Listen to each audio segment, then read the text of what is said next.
Well, welcome to our panel discussion that we've all been waiting for. Does the God of Christianity exist, and what difference does it make? Sponsored by the Christian Book Expo, which is a company of the Evangelical Christian Publishers Association, and also Christianity Today. I'm Stan Guthrie, Managing Editor, Special Projects for Christianity Today, and author of the book, Missions in the Third Millennium, 21 Key Trends for the 21st Century. I'm also your moderator today. Some of the authors here on this stage will be available immediately afterwards to sign their books, so please do look for them. It's a great opportunity. As a sponsor of the panels at the 2009 Book Expo, CT is pleased to offer you, first, a one-year subscription to Christianity Today, which is the nation's premier evangelical Christian magazine, for only $15. That's a savings of nearly $10 off of our regular $24.95 subscription rate. Second, for those of you who will be going to college or sending a loved one to college, we're offering 2 free years of our Christian College Guide, which is 8 issues in all, nearly a $40 value for free. It has lots of practical advice about choosing, paying for, and adapting to college life, and insights about today's leading Christian colleges. When you came in, you saw a response card on your seat. Just fill it out, and we'll collect it from you in the boxes at the door on your way out at our booth, number 1230, or you can go to our website directly, christianitytoday.com/CBE. We make it easy for you to get the best Christian news and commentary at an unbeatable rate. Thanks. And now, on to our workshop. A little more than 4 decades ago, America was told God is dead. But a funny thing happened on the way to the funeral. The God hypothesis refused to die. And today, strong majorities of Americans continue to believe in God, and there has even been a resurgence of theism in the academy, according to one of our panelists, Dr. William Lane Craig, author of Reasonable Faith, Christian Truth, and Apologetics. Dr. Craig is research professor of philosophy at Talbot School of Theology. Yet the atheists have not taken all this good news, from the Christian perspective at least, lying down. Rebranded as the new atheists, in recent years they have gotten off the mat and come out swinging. And with us today is one of their most accomplished pugilists, Christopher Hitchens, who is a contributing editor for the Atlantic Monthly and Vanity Fair. Christopher is author of God is Not Great, How Religion Poisons Everything. Also with us is Douglas Wilson, co-author with Christopher of the book, Is Christianity Good for the World? Doug is a pastor of Christ Church in Moscow, Idaho, and a senior fellow at the New St. Andrews College. Another of our panelists is Lee Strobel, formerly with the Chicago Tribune. Lee is author of The Case for the Real Jesus, The Case for a Creator, and other bestsellers. Last but certainly not least, Jim Dennison is theologian in residence for the Baptist General Convention of Texas. He is author of the book, Wrestling with God, How Can I Love a God I'm Not Sure I Trust? Please, won't you welcome all of our guests again?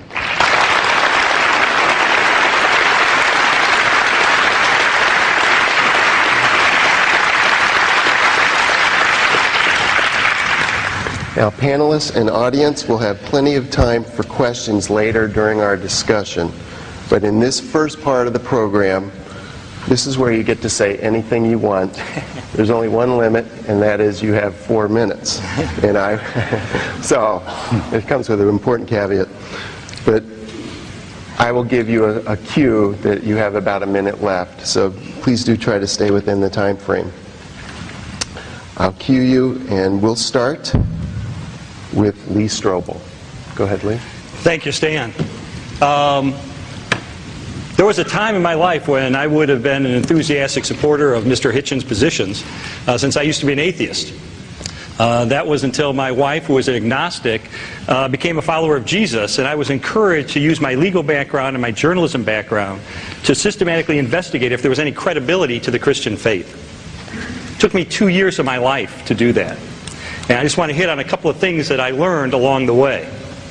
First thing I looked at was the scientific evidence pointing toward God. First, from cosmology.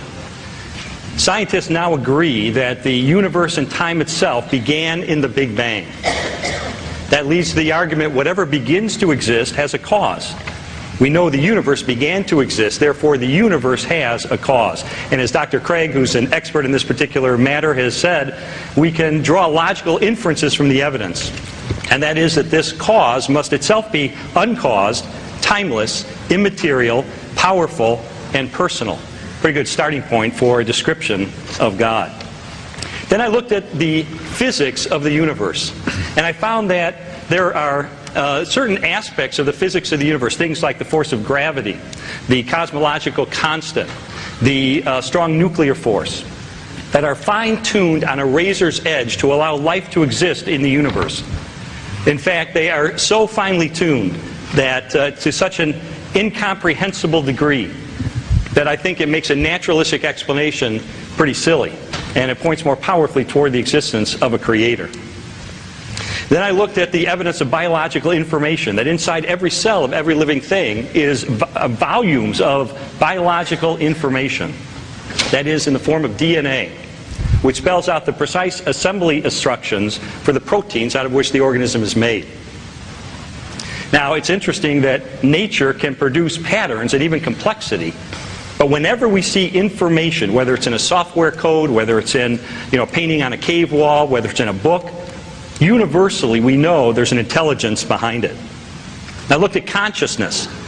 Materialists can't account for such things as free will and intentionality, but Christians can, because God is an unembodied mind, and it makes sense that we would have finite minds if we're made in God's image. Finally, I looked at the evidence for Jesus, and I personally found extraordinarily compelling evidence that he first of all made the claim that he's divine, and then secondly, he backed up that claim by his resurrection from the dead. I used to think that the resurrection was a mere legend, but there are multiple independent early reports of the death of Jesus Christ, his empty tomb, and his post-mortem appearances. In fact, we have a report in the form of a creed of the early church on the resurrection of Jesus, mentioning specific eyewitnesses, including skeptics, that has been dated back by scholars from a wide range of theological belief, including atheists, to as early as 48 months after the crucifixion of Jesus, and therefore the beliefs that make up that report go back even earlier, virtually to the cross itself. So there's not enough time for legend to have developed.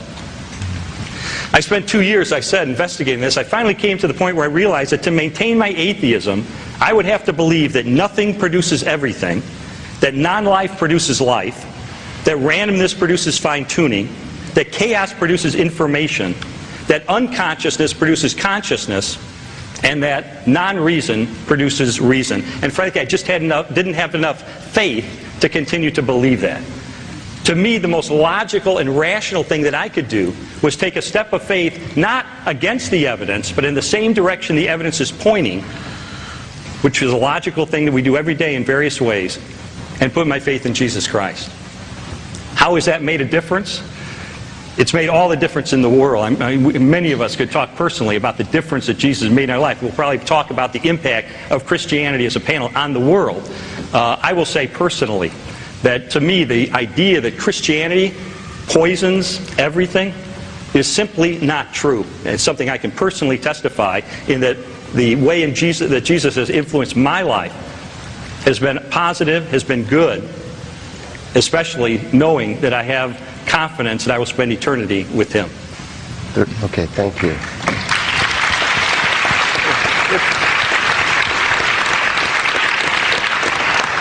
I'm going to do something that moderators often do, and that's going to ask you to hold your applause till the end, or otherwise we'll all be applauding the whole time, because we've got a lot of brain power up here. So please just wait until... all praise belongs to Allah. Okay, Christopher, you're next. Oh, good God. I'm not ready. Very well. My first duty, actually it's not a duty at all, it's a pleasure, is to say that when I asked my publishers, when I began this little book, please to arrange that I not just do the New York type book tour, but to go to the places where Christians were and ask them if they would be kind enough to debate with me. was one of the happiest decisions I ever made. I've been very impressed ever since by the warmth and the generosity and I won't say the tolerance because that would be patronizing, but the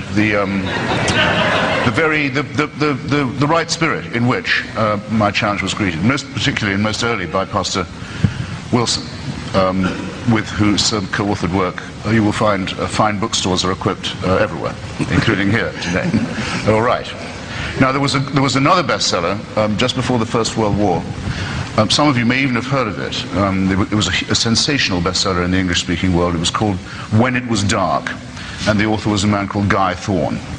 And the mise en scène of the novel is this, that archaeologists digging in the greater Jerusalem area come across a big round boulder and they roll it away, and there's a tomb behind it in the hill.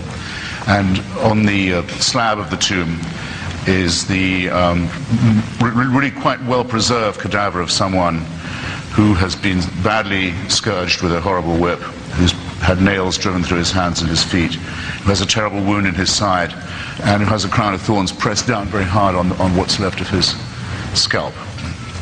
And this is an absolutely certain discovery. Or so it is reported on the wires to the London Times, which first prints it, and then the story spreads around the world. And as the story spreads, darkness descends. People cease to care for their wives or their children.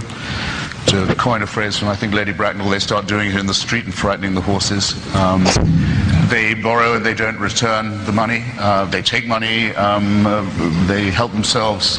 There are no standards left. It's all over. Until it's revealed that this was a cruel hoax and imposture, probably a Jewish one. And the normality can be resumed. People are okay to behave well because the resurrection has not been disproved. Now, I submit to you, ladies and gentlemen, that it's puerile to think that way, and servile too. That if it could be shown, as I cannot in fact, that the story is entirely, not just partially, but entirely legendary and mythical, I believe I could get quite close to doing that. I do not believe that any one of you would start behaving worse. I don't know you, but I love you as if you were my brothers and my sisters, as I am quite entitled to do without being in communion with you. And I have the feeling you could survive that news and still be decent to your friends, and a great river of support and strength to your families, and still feel solidarity with other humans you hadn't even met, because you know that without that we couldn't have evolved and we couldn't survive as a species. And I submit that as a proper basis for ethical study, and in the belief that the proper study of mankind is man. I do think that Jesus was on the mythical verge of where history starts and prehistory ends. There will never be anything like conclusive proof, but I don't mind, because the more that the fabrication is uncovered, and many of the stories about him are known to have been untrue, the more one is impressed by people's wish that it be true at the time. And the more one feels that all this invention and all this fabrication wouldn't have been worth it if there'd never been any such person. Paradoxically, the more effort that goes into the myth, the more you think, well, maybe there was a King Arthur after all, that it isn't just legend. But that this person was the Son of God, and proves it by having a virgin for a mother and by being resurrected, these things are incoherent. Someone could have a virgin for a mother and not be the Son of God. Every prophet, every holy person ever born, right up to and including Kim Jong-il, has had miraculous scenes at the birth, usually involving the unlikelihood that the mother ever had a sexual intercourse. That's commonplace. Resurrections are repeatedly, Douglas sometimes describes them as resuscitations to distinguish them, because these people go on to die again, but nonetheless 30 seconds. Other people dying is known to have happened in the greater Jerusalem area at that time, or is asserted to do so. It might not prove anything on its own.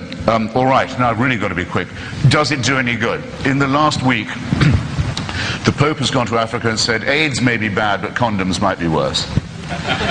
The Archbishop of Canterbury has said, a man who, I don't know whether he's a shepherd or not, but he does a very good impersonation of a sheep, has said that Muslims in Britain should have Sharia law and the church should help them to install it, and the Russian Orthodox Church in Moscow has become the official church of Vladimir Putin and his new dictatorship, and has started minting icons, actual icons with portraits of Stalin in them, to sell not just in Georgia as wonder-working and miraculous objects. And these are just only the 3 largest Christian denominations in the world, and I'm perfectly well aware that to many of you in this room, those people aren't really Christians at all. Hands up who doesn't think the Pope is a Christian, or that the Greek Orthodox Pope is a Christian, or that the Archbishop of Canterbury is really a spiritual leader. You're not putting up your hands, but you know who you are. And the fact that there's no agreement on who is or what is a Christian or what it is to be one is not my problem, and it's not by any means the least of yours. I've just mentioned some of the others. Thanks for having me. Thank you. Don't even think about it. You can laugh, you can cry. I try both. No clapping. Okay. Bill Craig. Okay, I want to begin by thanking Stan for the privilege of taking part in today's panel discussion, and to say how pleased I am to be on this panel with these other distinguished colleagues. A case for biblical Christianity can only be outlined in 4 minutes, so let me give you some of the reasons for why I believe in Christian theism. First of all, I think that God is the best explanation for why anything exists rather than nothing. This is the deepest question of metaphysics, and it seems to me an argument for God along these lines is valid and cogent. Whatever begins to, or rather, whatever exists has an explanation of its existence, either in the necessity of its own nature or else in an external cause. If the universe has an explanation of its existence, that explanation is God. And the universe obviously exists. From that it follows that if the universe has an explanation of its existence, then God exists. And since that first premise requires that, I think this is a good argument for God's existence that one could defend in more detail. Lee has also outlined another argument for God's existence based on the beginning of the universe, that whatever begins to exist has a cause.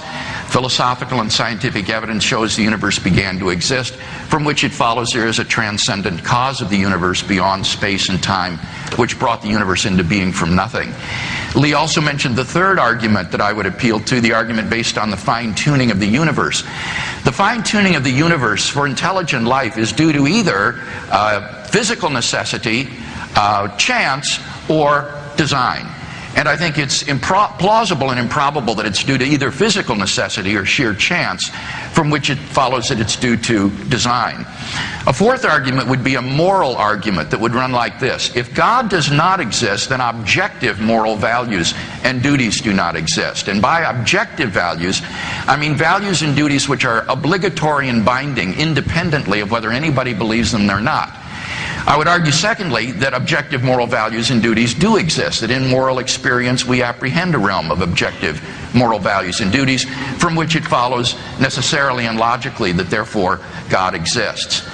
The ontological argument, I think, is also a sound argument for God. It shows that if the existence of God is even possible, then it follows that God exists.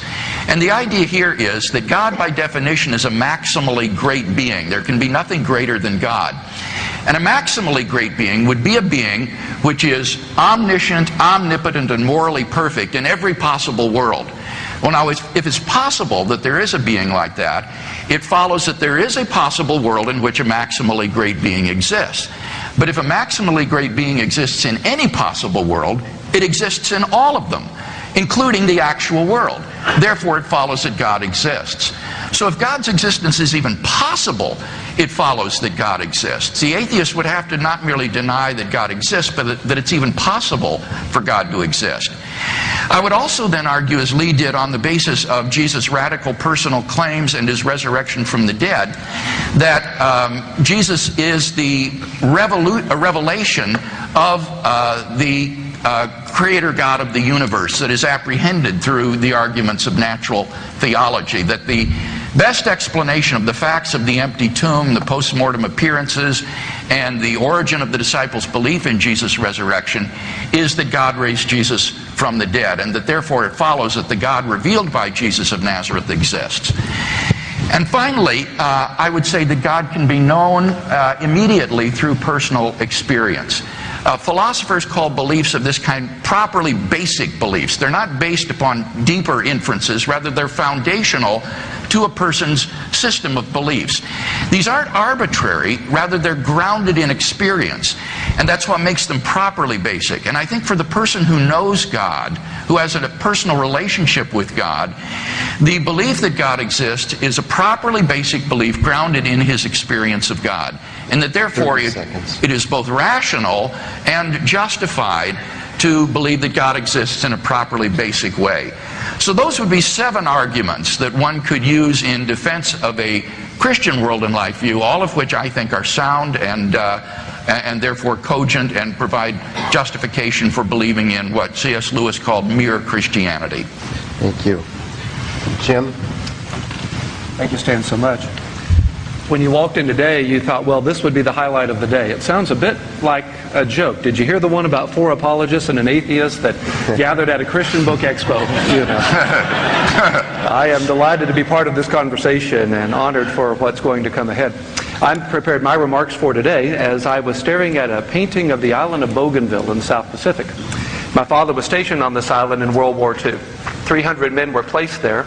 17 survived. One of the 17 was a painter. He made 17 renditions of Bougainville and gave one to each of the survivors. I have my father's hanging in our study at home. I stare at it each day and I think about my dad's faith. Dad was a Methodist Sunday school teacher until he fought in the Second World War. He never went to church again after that.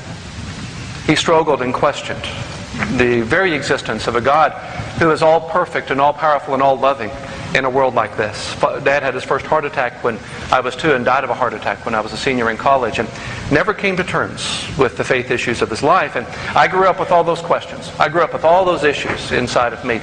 They led me eventually to a doctorate in apologetics and to teaching apologetic materials on 4 different seminary faculties and to our conversation today. I'm honored to talk with you about my father's issues. They are my issues. I think they are your issues as well. We are here today to talk about 2 questions. The first has to do with the reality of the God of Christianity, and the second with the relevance of such a God. As regards the reality of a God of Christianity, my central assertion today is going to be this. Faith in God is a relationship. All relationships require a commitment which transcends the evidence and becomes self-validating. That is the case in a marriage.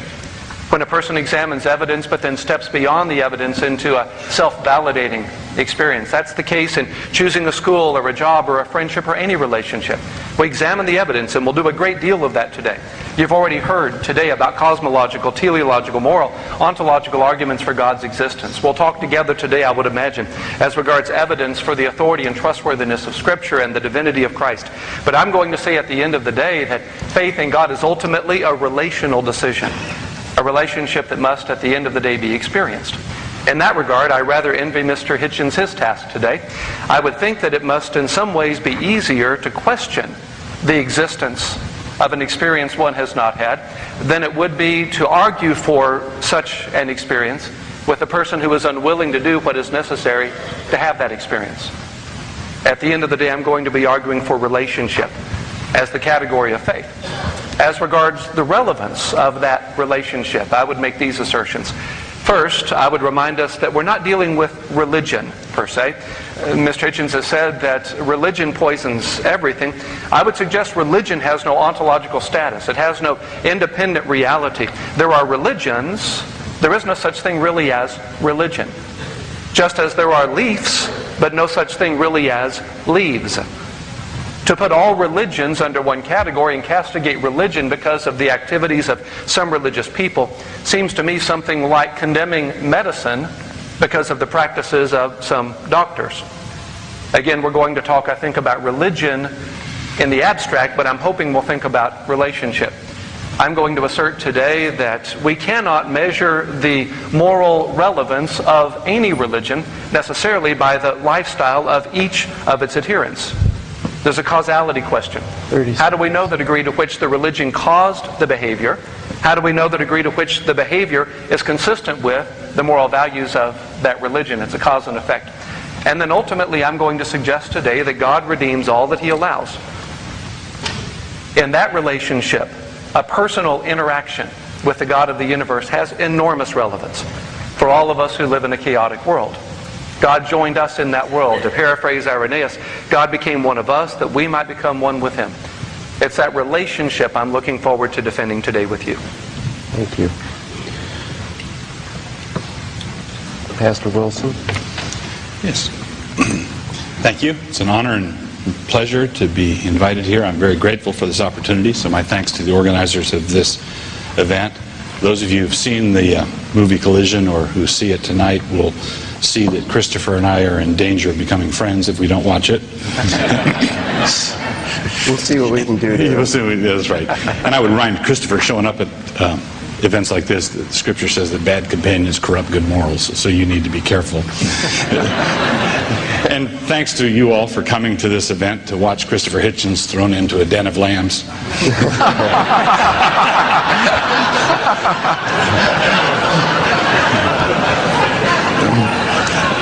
So, what I'd like to do is, I'd like to address my comments at perhaps a different level. I'm in obvious sympathy with what my fellow Christians here have said and familiar with the arguments and appreciate them. But I'd like to speak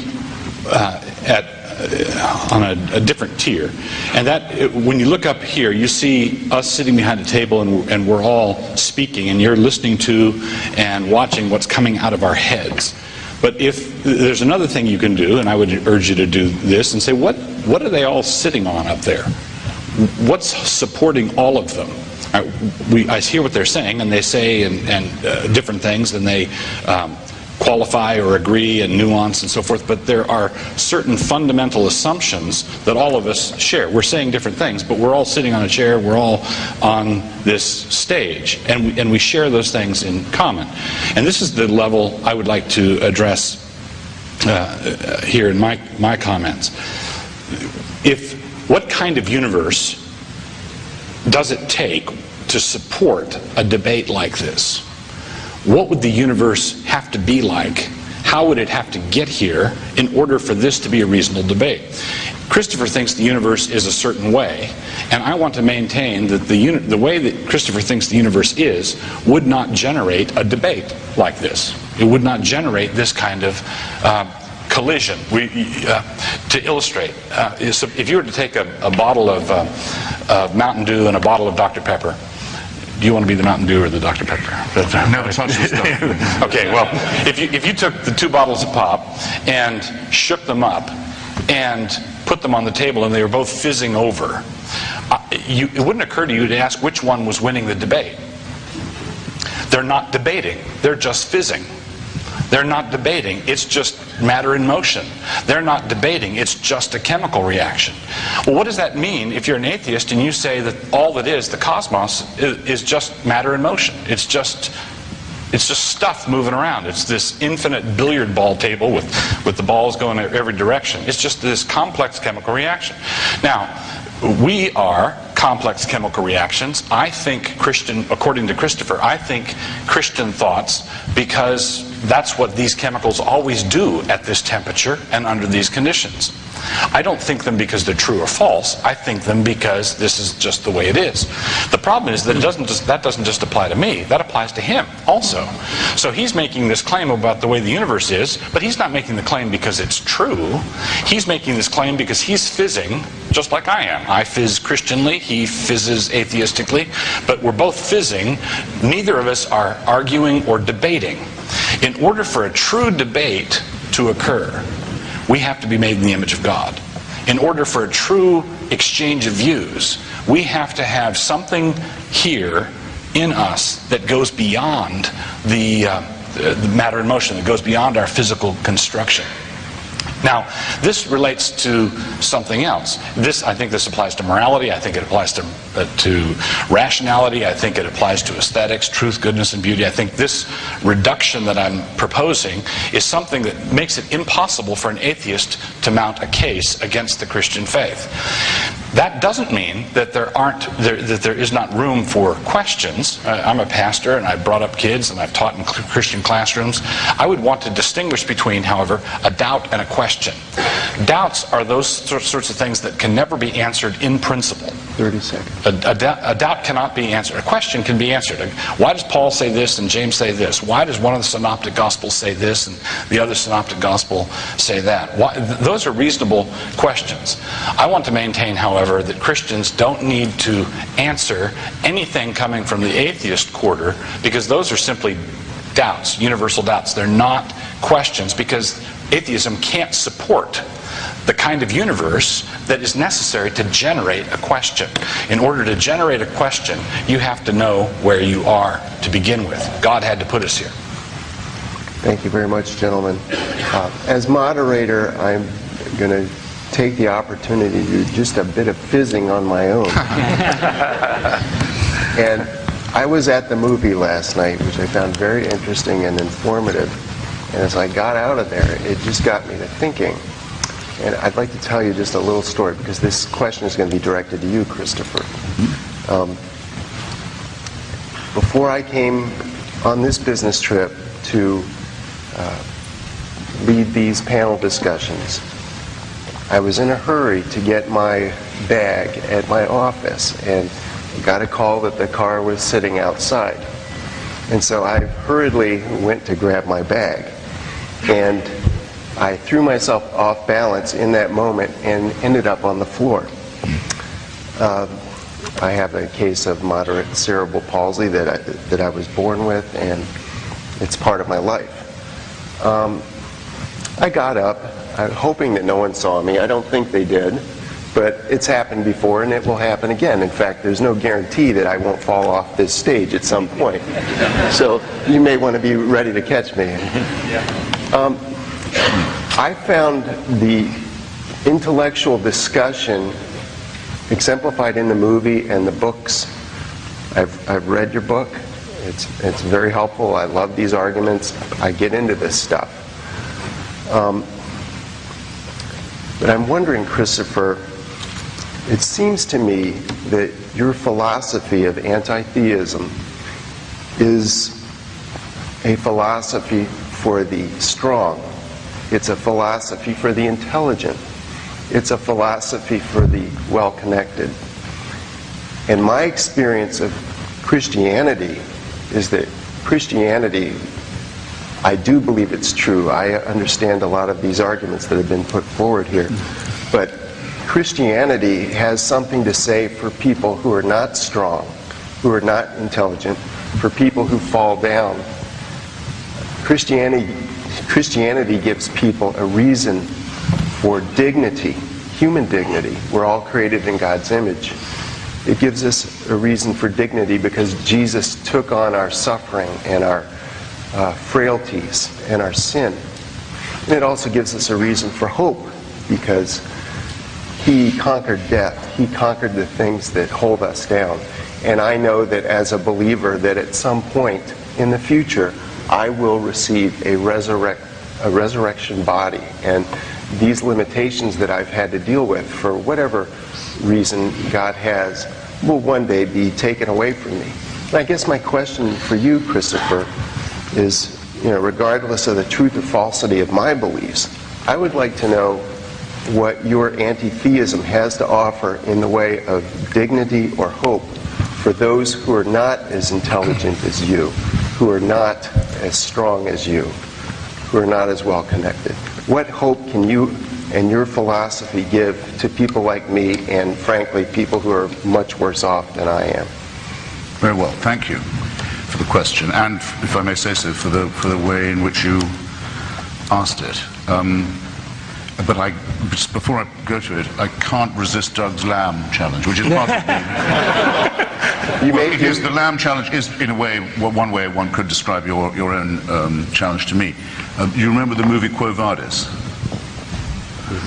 Well, you know what I'm talking about. The end of the Roman Empire, the persecution of the Christians, the throwing of the believers to the wild beasts in the Colosseum. Family in London takes their little boy to this very exciting movie. He's been begging to see it for a long time. climactic scene comes, the arena, the Colosseum is there, the appalling scenes, the boy starts to cry unconsolably. He just can't bear it. And they take him out to the lobby and they ply him with ice cream and try and soothe him. He just can't stop weeping. And he said, "What's the matter?" "I can't tell you, no, it's too awful." Finally they gave him a simmer down. They said, "What was so terrible?" And he said, "There was a poor lion that hadn't got a Christian." Now you accuse me, sir, of being on the lion's side of this argument. I had no idea how well connected and wealthy and strong I looked. My reply will take, if I may, it'll have to take two forms. First, I don't think that it's true, though it's widely claimed to be true, that Christianity is particularly a religion of the weak, the downtrodden, the lost, the abject, those who have been perhaps dealt a bad hand by life in the first place. What does it mean to believe that there is a divinely supervising Father who, not just that there is a creator, in other words, not a deist belief that there must be a first cause, but a theist belief that there's someone who knows and watches and cares? What does it mean to believe that? I think it has two very disagreeable implications. One is that we are subjected all the time to a permanent, unending, round-the-clock surveillance that begins at least when we're born, some would say before, and doesn't even quit when we die. There's no privacy, there's no freedom, there's nothing you do that isn't watched over. And then you can be convicted of thought crime. You're already guilty because we know you at least were going to think about it. This is an absolute definition of unfreedom. It's what Orwell means when he says that all totalitarianism is essentially theocratic. Is this for the weak? No, it postulates a hideous strength, to borrow a C.S. Lewis term. A horrible, unchallengeable despotism that could never be voted out or overthrown or transcended. And a parody, a horrible parody of the idea of fatherhood. I have 3 children. They don't want me to die, but I'm damn sure I'm not going to see them die. They will be at my funeral. That's my job. This father says, "I'll never get out of the way. You'll be dead and I'll still be here. And I'll sit in judgment on you when you're dead as well. You'll never hear the end of me. You'll never see the back of me." This is a hideous, again, tyrannical parody. And it's not a weak person speaking. It's not the still small voice of compassion. It's the utter arrogance of absolute power. All right, I hope if I haven't made that plain this time, I won't be able to improve on that as my view as we go on. That's what I believe. Now let's take a case of someone who's been dealt a bad hand. What about Fräulein Freisel in Austria, whose father, unwilling to get out of the way, kept her in a dungeon where she didn't see daylight for 24 years and came down most nights to rape and to sodomize her, often in front of the children who were the victims of the previous attacks and offenses. And it's only purely by accident that Herr Freisel is now in custody. And it's a shame that he's 76, because his life imprisonment isn't going to feel enough like that to him. I want you to just take a moment, since we're so interested in the downtrodden and the helpless. Imagine how she must have begged him. Imagine how she must have pleaded. Imagine for how long. Imagine how she must have prayed every day, how she must have beseeched heaven. Imagine, for 24 years, and no answer at all. Nothing. Imagine how those children must have felt. Imagine what they felt when they saw one of their number, the dead twin, being born away from neglect on top of everything else. Now, you say that's all right that she went through that, because she'll get a better deal in another life? I have to ask you, if you can be morally or ethically serious and postulate such a question. No, that had to happen, and heaven did watch it with indifference, because it knows that score will later on be settled. So it was well worth her going through it. She'll have a better time next time. I don't see how you can look anyone in the face, or live with yourself, and say anything so hideously, wickedly immoral as that, or even imply it. There, that's my answer. Well, I will say just for myself, and then I'll throw it open to the panel, that I have never heard a Christian say anything remotely similar to that. That is a caricature. And excuse me, you just said you'll get a better body having suffered with this one. I hate to put it like this, but it's your own phrasing. She's going to get what in exchange for 24 years of dungeonhood, rape, sodomy, and incest that, according to you, heaven watched? Because That was part of heaven's plan too. How are you one? I have to ask you this. How do you know that? What do you know that I don't, that allows you to say that heaven does this? Second, how can you possibly say it's moral?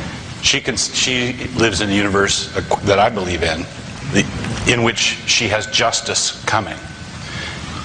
If she's living in your universe, there's no justice ever. That's the issue. In John Lennon's song, imagine there's no heaven, no hell below us, above us, only sky. Above this poor unfortunate woman, in your world, only sky. In your world, a heaven that says this is okay. And a heaven that says, hold on, justice is coming. Every tear will be wiped dry. Every wrong will be put right. Everything will be straightened out. Trust me, it will be reconciled. It will be put right. So we're in a position... You would have told her that. So we're in a position... Well, I'm a pastor, and I've had to deal with people who've been through some pretty hard providences. And the question that has been raised is the perennial one. People suffer. People do horrendous things to each other. But I'm living in a world where I can condemn it and say, hold on, patience, confidence, faith, it will be put right. You're saying it will never be put right, and that cuts the nerve of being able to say there's anything wrong with it now. And I must interject, if I could. My question was, what hope and dignity do your philosophy offer to people who are suffering? What you're saying is not an answer to that question. Look, being an atheist is only to say that one doesn't believe there is a supernatural dimension to the cosmos or to human existence. It doesn't commit you to any one moral or political or ethical or ideological view. It just says, let's suppose, what seems likeliest, there isn't a supernatural intervening power. It does involve, one of the reasons I think it may have a very slight moral edge, however, is that it does involve accepting conclusions that may be unwelcome. Okay? I don't particularly want my own death to be succeeded by annihilation and my return to atoms. It's not what I wish for myself, but I'm not going to say I don't believe it because I don't like it, because that would be babyish, wouldn't it? Nobody argues like that. There's such a thing as evidence as well. If the evidence is that there is a sky full of divinity over Auschwitz, as Douglas believes, then I think it's legitimate to ask, what is that sky thinking when it's looking down on Auschwitz? May we inquire? That's before I ask, how does Doug know this? My sky disapproves. Yes. Your sky doesn't care. But the disapproval doesn't seem to have carried very much weight. Your sky over Auschwitz doesn't care. So the question then arises, why do you care? Well, at least it doesn't watch. No, why do you care? No, at least, excuse me, your sky watches with folded arms. And says, and possibly with pleasure. We don't know what it's... How can we know? Who in this room is going to claim to know what God is thinking and feeling? So what is do you have the nerve to do this? I bet you don't. What does your sky think? Well, I say there's only sky. Right. So we have to be brothers one with another. Why? We have to fight this off. We have to outlearn the precepts of racism. We have to, for our own survival. We have to, for our children's sake. We have quite enough motive, without resort to the supernatural, to say why we nominate certain things as wicked and inhuman, and know what we mean when we say these things. But your sky looks at Auschwitz and says, I wonder how it's going on today. That raises at least the possibility that the sky likes what it sees. You can't know that they're not enjoying it. Except God gave us a book. Hey, Herr Kreisel, why don't you go downstairs and do it to her again? We'll watch that. Would you watch that?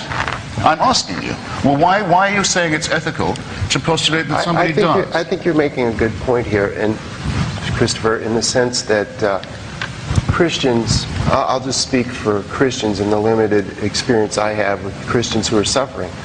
When bad things do happen to them, a very natural response is to question, God, why are you allowing this to happen? Why is this happening? Why aren't you doing something? You can read the Psalms and see that over and over, where God's people wonder what God is doing. So that is a perfectly natural response. However, I don't believe that is the... It shouldn't be natural for adults. They shouldn't say, why is heaven doing this to me?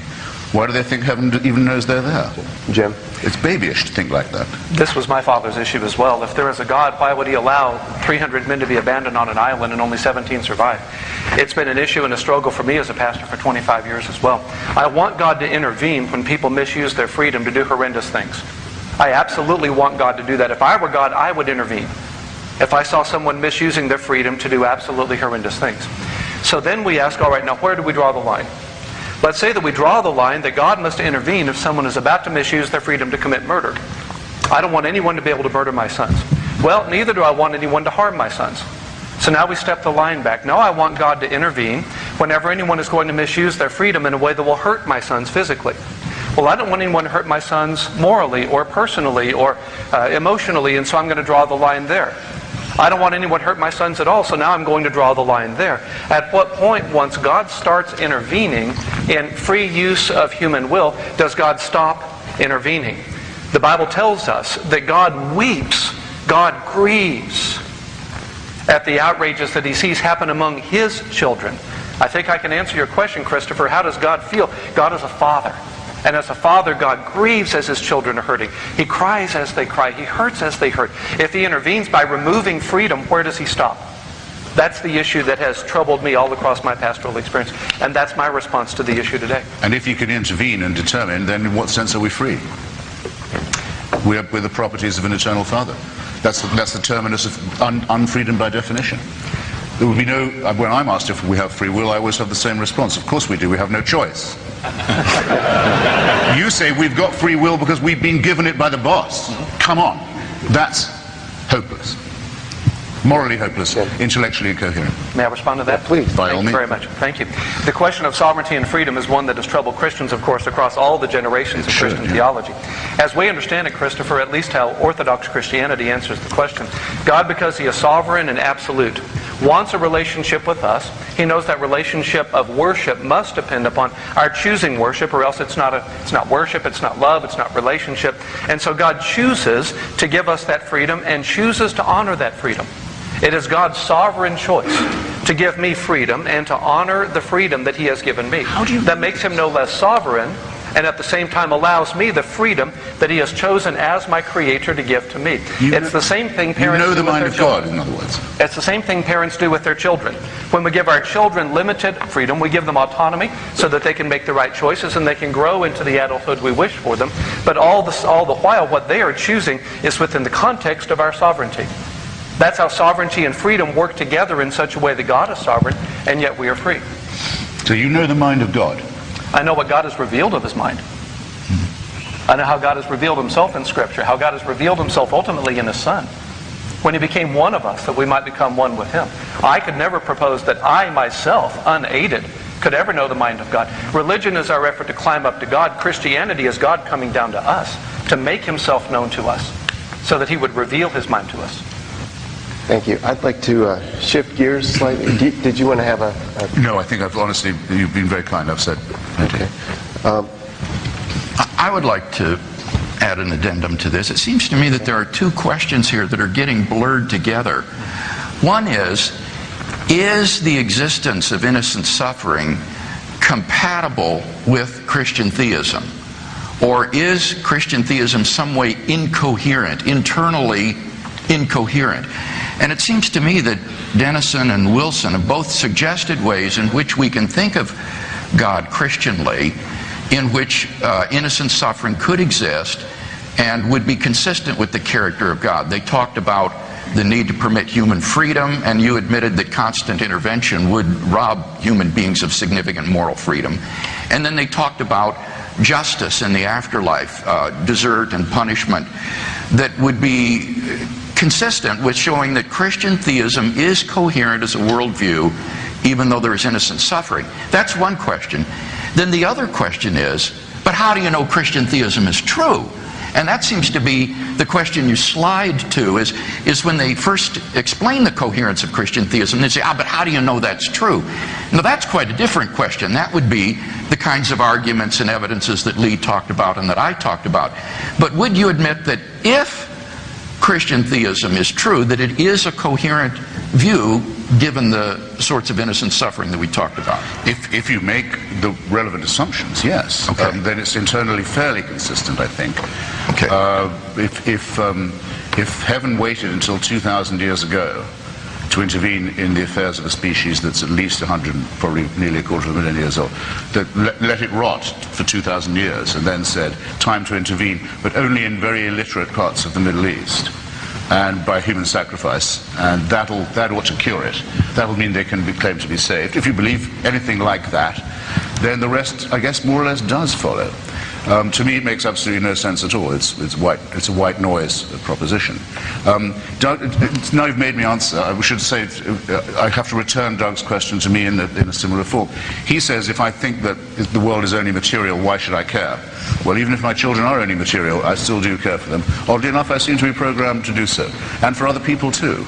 I don't feel any need to justify myself on this point. It is a fact. We would be moral if there were no God. So you think that your care for your children is on the level of fizzing? We could and would be. No, I don't. You call it fizzing, not me. But if it's the case that... You said you were programmed. I see hardwired might be good. By whom? Who hardwired you? Who knows?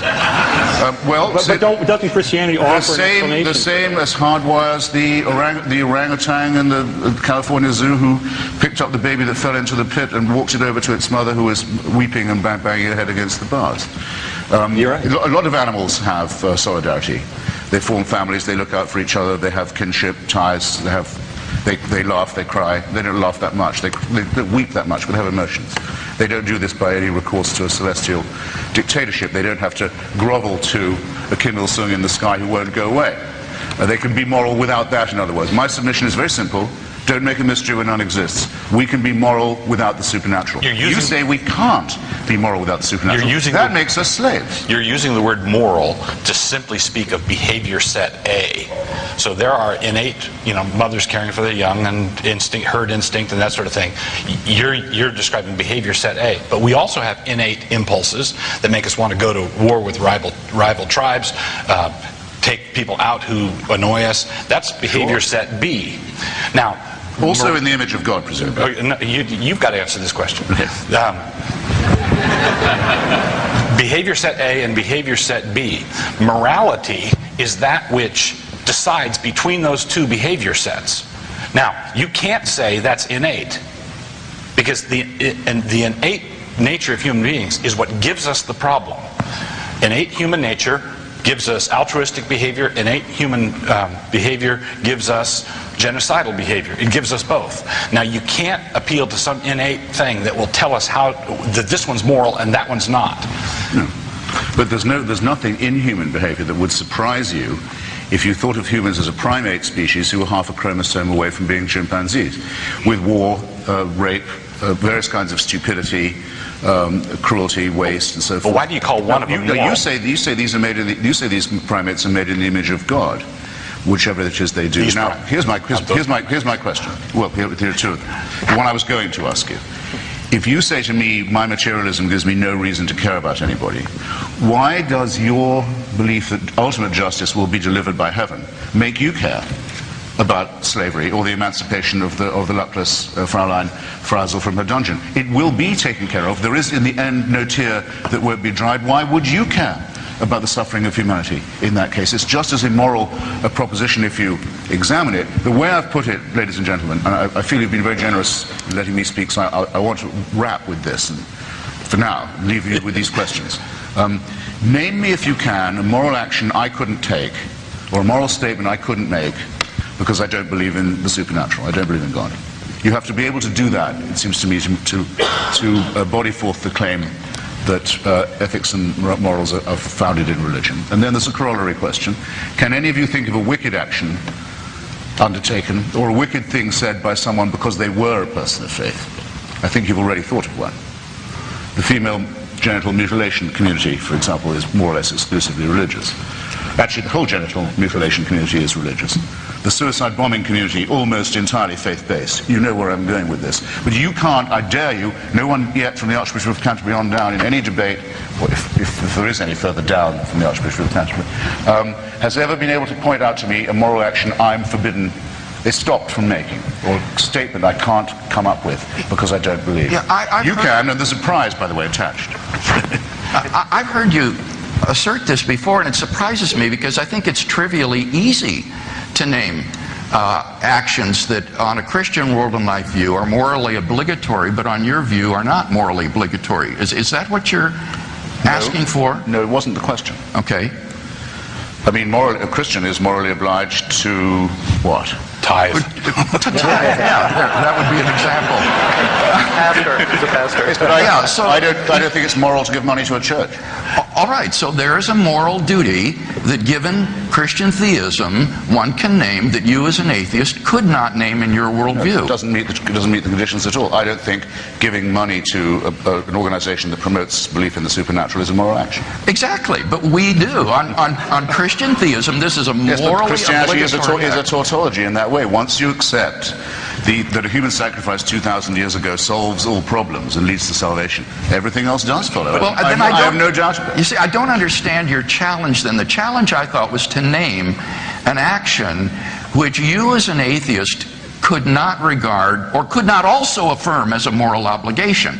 And as I say, it seems it's trivially easy to think of lots of actions, if Christian theism is true, that are morally obligatory that you as an atheist could not affirm, because on your worldview they wouldn't be moral obligations. Tithing, evangelism, worship. Yeah, let's avoid the tautology that lurks here. Someone wrote to me saying, here's something you couldn't do. You couldn't say, Father, forgive them, for they know not what they do. Well, no, I couldn't, but you all know the reason I can't do that. Because not everyone can. Only one person, indeed, has ever claimed in that way to be the Son of God and be in a position to forgive anyone and make good on it. So, that is an emulation I couldn't make even if I wanted to. And by the way, I'm not a great believer in forgiveness. And besides, Christopher, giving money to religious organizations is an innate human activity. Sure is. Jim, no, I think my question still stands. So does the latter one. Why don't you quickly wrap this up and then we'll move to another topic. I'll try quickly, thank you. He had two assertions. One was that he can think of a great number of things which religious people do which are immoral and therefore castigate all religion. That's back to the point I tried to make earlier. To castigate all religion because of the activity of a radical Muslim suicide bomber is like castigating all of medicine because of the activities of a particular doctor, or to castigate all science because of eugenics. No. To put them all in the same category and to call them all religion, I would absolutely reject the decision made by a suicide bomber who is himself promoting some kind of radical Islam. That doesn't mean that his decision impinges on the morality of my religious behavior. As regards your first assertion, it seems that what we're looking for is something you and I would both agree are moral, which you therefore would not do and I therefore would do. If you and I both agree that that behavior is moral, then it is incumbent upon you to do that as a moral thing. The question has to do with the definition, not with the motivation, it seems to me. A doctor conducting eugenic experiments without anesthetic on twins will not be able to point to the passage in the Hippocratic Oath that allows him to do it. He won't be able to say he's doing it in the name of medicine. It won't even be a perversion of medicine. A suicide bomber acting in the name of his prophet and his God can find authority all throughout the Quran for what he's doing, and always does. You couldn't have come up with a less persuasive analogy. The Hippocratic Oath is not a sacred document. Who cares? Nor is the Quran. Well, or do you think that it is? The Quran is thought to be sacred by those following it. The Hippocratic Oath can be followed or not by two physicians. The Code of Medical Ethics and what I describe as the Hippocratic ethos. That's right. May not be considered sacred in the way that you mean the word, but it's considered to be pretty. That's why modern doctors. It's more than just a lot of bylaws. That's why modern doctors don't do abortions. We're going to move on here. I think we've all stated our positions fairly. I think we know where we stand on that one. And the commandment to circumcise and mutilate the genitals of children is right in the Bible. And now, Christopher. I don't know why I'm picking on you, but I'm going to ask you another question. Because you can. Yeah, I'm pretty much abusing my power here. But is there any evidence that you would consider to be sufficient in order for you to believe in the God of the Bible? It sounds closed-minded to say no, doesn't it? Well, but actually, I don't think it's as closed-minded as all that. I mean, if I thought I saw a resurrection, say, I would first think I was under a delusion. I would first consult the likelihood that there was a hallucination affecting me. It's more, as David Hume puts it, it's more likely, if you see the laws of nature being suspended, that you are under a misapprehension than that the laws of nature, excuse me, it's possible I've been talking too much, have actually been suspended. If I heard voices in my head telling me that God wanted a word, I would not expect, when I shared this news with my friends, for them all to cluster around and say, tell me more. When you meet that person on the bus, as we've all done, what do? Do you edge away from them or towards them, say? I'd have to be persuaded that for the first, let's say the species is 100,000 years old. As I said before, that for the first 98,000 years of our existence, heaven just watched us die largely of our teeth or in childbirth, suffering in ignorance, terrified of volcanoes, meteors, horrible wars over territory, food, all of this, millions of people just dying in panic and unhappiness and ignorance and fear, and only 2,000 years ago decides to intervene. I don't think I could ever be brought to believe anything like that. Okay, that's an honest answer. And I couldn't be brought to believe that there's such a thing as vicarious redemption, which I think is an immoral doctrine. I could pay your debt, Douglas, if you got into trouble. I'd happily do it. And some people have even been willing to serve other people's terms in prison. But I can't say, I'll take your sins on me. I can't say you can throw your responsibilities onto me and they'll be washed away. That would be asking you to enter into a very immoral agreement. Lee, would you care to respond to that last point? Well, you know, raising the issue, he's got a lozenge here. Oh, thank you very much, yes. You all right? Yeah, I'm good. Only God is. We'll be the judge of that. Should we open this up for prayer? Better than saying I'm fine. Okay, Lee. When you say that when you encounter supposed resurrection, you would your inclination would be say this is a delusion, that it can't be true. Yeah. That well, I think if the claim was that Jesus somehow rose from the dead naturalistically, then absolutely, I would agree with you. But that's not the claim. The claim is God raised Jesus from the dead. We have independent reasons that we cited, and which you haven't refuted, that point toward the existence of God. Therefore, if God exists, for God to choose to raise his son is not an extraordinary event, an ordinary event in his economy. Well, then it's not a miracle, is it? Well, you define it as you will. In God's economy, if he's capable of doing it, then he is capable of doing it. So it really is an anti-supernatural presupposition that rules it out at the outset. It's sort of like, I'm going to rule out the possibility of supernatural. Now give me your evidence for God. Then why does he cry over his creatures, as was just said, and weep over their shortcomings and transgressions and hideousness, when it's just as natural to him as breathing to create these imperfect animals who are bound to sin and bound to fail and bound to get angry and bound to be greedy and nasty and selfish, because that's the way they've been made. How moral is it to say you're created sick and then commanded on pain of horrible torture to cure yourself? Well, I think what Dr. Craig was saying earlier is true, which is that there is no logical contradiction ultimately in saying that suffering exists and God exists. That we've already covered that ground on how God can allow that to happen. As long as you don't mind being a plaything in somebody else's game. A loved son by a God. I've made you. You're full of sickness and there's no health in you. You're wicked. You're selfish. You're brutal. You're cruel to one another. You're going to get punished for this. Really punished. So you've been made. You've been born ill. Now the order comes: get cured. Get well. That's an order. What is this? This is worse than any known form of human totalitarianism.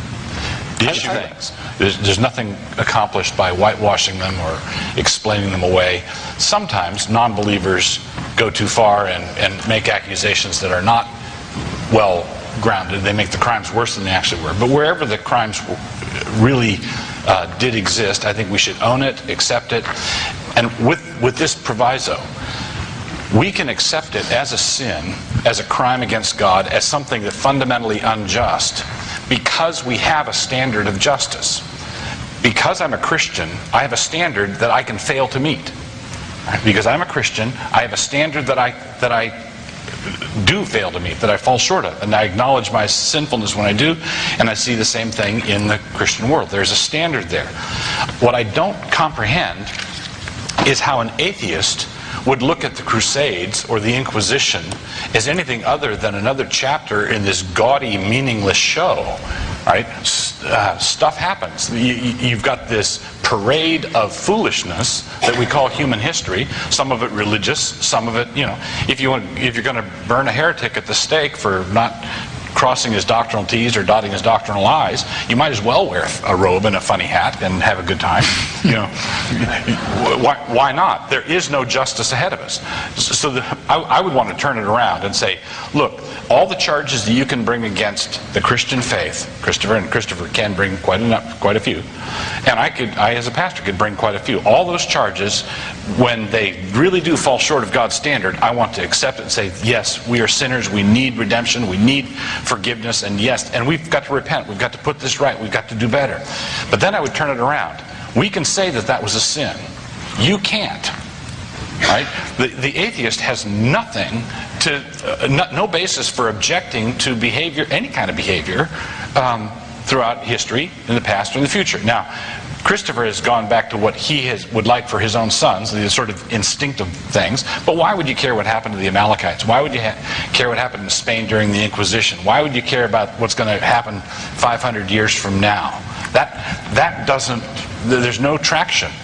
As Christians, we can look at it and say, look, God, the one who spoke this universe into existence, has told us how he wants us to behave, and I want to love him, and I want to be a faithful servant, and I want to conform myself to that. So I can condemn Christian misbehavior, and ultimately Christopher can't condemn Christian misbehavior. Thank you, gentlemen. Very helpful segment of our program. Now is the time for audience members to ask your questions. And we have, I believe, 2 volunteers with microphones. One over here. Is there another over here? Yes. So stand up, let the microphone volunteer know that you'd like to ask a question, and ask it briefly, courteously, and to any members of the panel here, and we'll try to answer. And we're going to go for about a half hour with audience questions. Thank you. I'm a psychologist in a prison, and I can tell you that there is probably no more religious population than prisoners. Practically all of them are Christians and sociopaths at the same time. Maybe one of the apologists and also Mr. Hitchens could respond to, how does Christianity move people forward morally? I mean, I understand that, that there is a moral basis for it all, but I mean, how does it really affect the people that I work with on a daily basis who, on the one hand, struggle very hard to believe in God, but on the other hand, get out of prison and continue to do terrible things? I'd like to say one thing quickly about that, and this will be it for me. Jesus said, I have not come for the righteous, but for sinners. I have not come for the healthy, but for the sick. So on a very basic level, Christianity is for sinners, and I'll leave it there. Who else would like to deal with that? I would echo what you said. When you establish a church and you start preaching the gospel and you're preaching forgiveness and that sort of thing, who's going to come? The people who are going to come are the people who know that they have a problem. They know they need help, and oftentimes their knowledge of how much help they need is not up to the level of knowing enough how to change it. So I've spent many hours with many people in pastoral counseling trying to fix really deep-rooted problems that you wouldn't find in the average Kiwanis group. Right? You find some of them, but not of the same. Not that they'd admit. Not that they admit, or that they'd seek help for. And I think there's a higher level of it in the church. Because what are we saying? We're saying come to Christ and deal with your issues. Yeah. Well, you're going to get people with issues. I sure do. Christopher? I would say cheer up. Because very soon there'll be a much larger Muslim population, as there is now in Europe and increasingly in the United States, and they'll be given, as they are already being given, Wahhabi Qurans produced in Saudi Arabia, which preach violence against Christians, Jews and atheists. So they only get me twice, I think, out of that. And that'll be all done in the name of the faith-based initiative. And that'll be swell. And then that's only talking about the prison system. Wait till you go to the lunatic asylums and see how many atheists you find there. Most of these people think that the serial killing was mandated by God, because after all, they were only killing prostitutes and scarlet women, for example. And there was absolutely, they were mandated by heaven to be doing it. And either that or they think they are God. In Jerusalem, the Israeli police have a name for it. They have a special ward, in fact. It's called the Jerusalem Syndrome. People who come to Jerusalem because they've been driven mad by religion. And they think that they'll find a solution by going there. It's a very common delusion. I just wish people wouldn't confuse it with revelation. Okay, next question. This is for Mr. Hitchens. First of all, just say thank you for the courage it takes to do this. I know it's a big please. We're pretty rough, aren't we? Yeah, it's been... We've touched on this somewhat, and especially in the moral issue. But my question to Mr. Hitchens would be, do you believe in a transcendent, universal laws, whether they be logic, morality, whatever? And if you do, how do you account for those in a purely naturalistic universe? Well, I don't think moral laws are as common and, what shall we say, irrefragable as, say, the laws of formal logic or mathematics or astronomy. No. But it is the fact that a certain common moral code does seem to be innate to the species. For example, if you take the so-called golden rule, which is differently phrased, but it essentially means don't do to another person what would be repulsive done to yourself. There's an element of tautology in it, but it works as a kind of injunction. Well, it certainly was uttered by Rabbi Hillel, a Babylonian rabbi, and it seems to be phrased in the Analects of Confucius as well. In other words, it appears to be common to anyone who's thought about the good or how to lead the good life. And that seems to be enough for me. I mean, I think one of the dangers of, if you'll excuse me, those of you here who are Christian who say, I wouldn't know any of this if I wasn't Christian, is it runs the very dangerous risk of saying that common knowledge of the moral properties of behavior in humanity are exclusive only to those who confess one faith. That would, it seem to me, be an immoral position to take on its face. Now, it seems to me that you're running together again two quite distinct issues. One is the issue in what we call moral ontology. That would be, what is the basis in reality for objective morals and duties? The other is moral epistemology, which is how we come to know moral duties and values. And the claim here is not that we need to know or have belief in God in order to discover what objective morals and values there are. As a Christian, one could be open to any manner of methods of coming to know moral values and duties. The issue is the ontological question, what is the basis in reality for the existence of objective moral values and duties? And I think a number of people on the panel have suggested, and you yourself seem to admit, that there really isn't a sort of transcendent basis for these moral values and duties, that these are just the spin-offs of socio-biological evolution. And if you were to rerun the film of evolution backwards and then start it anew, a very different sort of creature might have emerged from the evolutionary process with quite a different set of values. And so, therefore, for us to claim that our values are objectively true and binding is to be guilty of speciesism, a sort of bias in favor of your own species. And so it does seem that there's a lack or an absence of a foundation for moral objectivity on the naturalistic view. But you set a trap of your own making there. The human primate is both a lot more moral and able to apprehend moral issues, moral questions, and in behavior a great deal more immoral than any other species. And we bear, as Charles Darwin says, we bear inevitably the stamp of our lowly origin. It's very clear who our cousins and our close relatives are. We are animals. But if morality is just a function of whatever it is we happen to be doing, evolutionarily speaking, then that doesn't make any sense to even use the word morality or immorality. It's just what we're doing. No, well, let's say if you wanted a working definition of the moral or the good, it would have to includes some element of what we call the golden rule. In other words, caring for other people, not just because you want them to care for you, but because there's pleasure in caring for them available for you too. Why does it have to include that? Well, it happens to be anything else, as you say, would be reductionist, would be functionalist only, which is a rather arid way of addressing questions of nobility, honor, obligation, and the most mysterious of all the words, agape, love. We can't prove the existence of love, but you sure can't disprove it either. And you can't imagine a world where the word didn't have a meaning and people looked at you blankly. But none of this requires the supernatural. There's the numinous, and you've mentioned, sir, the transcendent.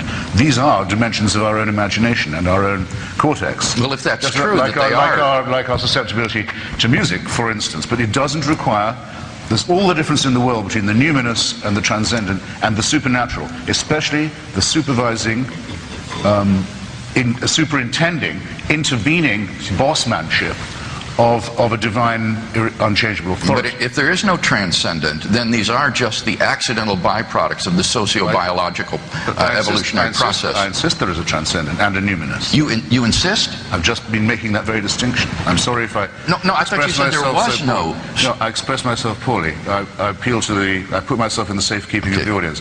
Did I or did I not just say that the struggle is to realize that while there is a transcendent and a numinous available to us through our imaginations. I would give the examples of love, susceptibility to music, landscape, poetry, architecture, and so forth. There is no need for this to become a supernatural, especially not a supernatural that contains a hidden but unalterable, supervising, superintending, intervening dictator. Let's have one brief reply to that, and then we'll get to another I hope question. the distinction is plain. What's a transcendent? Thank you. Yeah, my question would be, upon what basis does the transcendent possibly come to exist, then? If he said it was a product of our imagination. It's a product of our imaginative faculty. And so we call it a transcendent. Of our imaginative faculty. Let me give you a case in point. So, Dr. Francis Collins will be known to you. Of course. And I'm sure known to everyone here. Or should I say, who would I insult if I identified Dr. Collins? He's the very distinguished scientist who completed the work of the Human Genome Project. For which we're all enormously in his debt, and he's a confessing and believing Christian. And in his own account of matters, he says he's an outdoors man, and he went on a long hike, I believe it was in the Pacific Northwest, and one morning he came to a frozen waterfall frozen. There were 3 waterfalls coming down like this. Imagine this sort of fork of 3, frozen.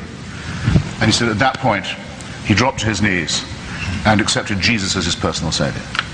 Way to go. Now, I think that I perfectly understand what's being said there, though I regard it as questionable in a number of ways. What if there hadn't been 3? I'm presuming the 3 is important. Somehow with Christians it is. What if it had been 4? What if it had been 2? Would he not have accepted Jesus as personal savior? What is there about frozen water that makes you think one religion is more true than another? Would it be just as good if he'd said, I suddenly realized there's only one God and Muhammad is his messenger?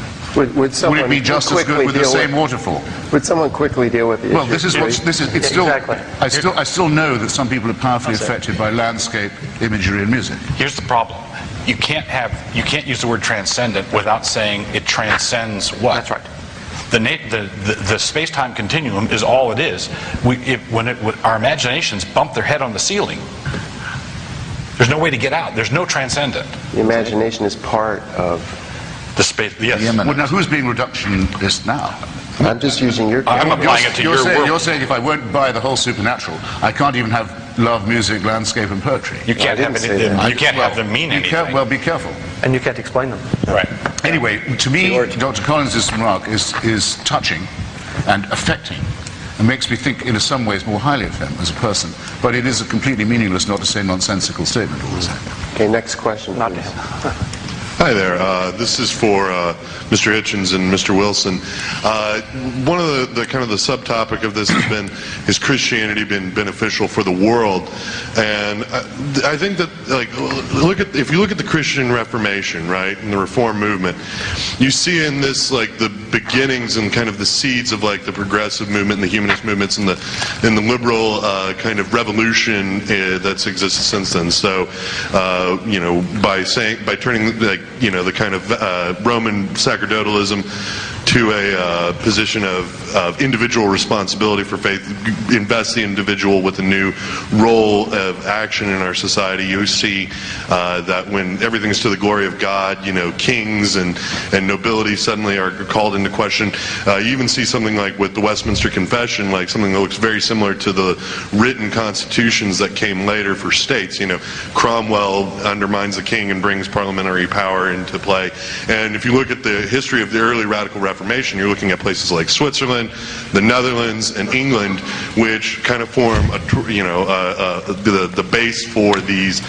For the early expression of these ideas. And then the most radical of the reformers are shipped out of Europe and shipped over to the United States and form this revolutionary experiment in this country. So what my question then is do you accept this as being true, that the Reformation is inextricably tied to the progress in human freedom that we've seen over the last several centuries?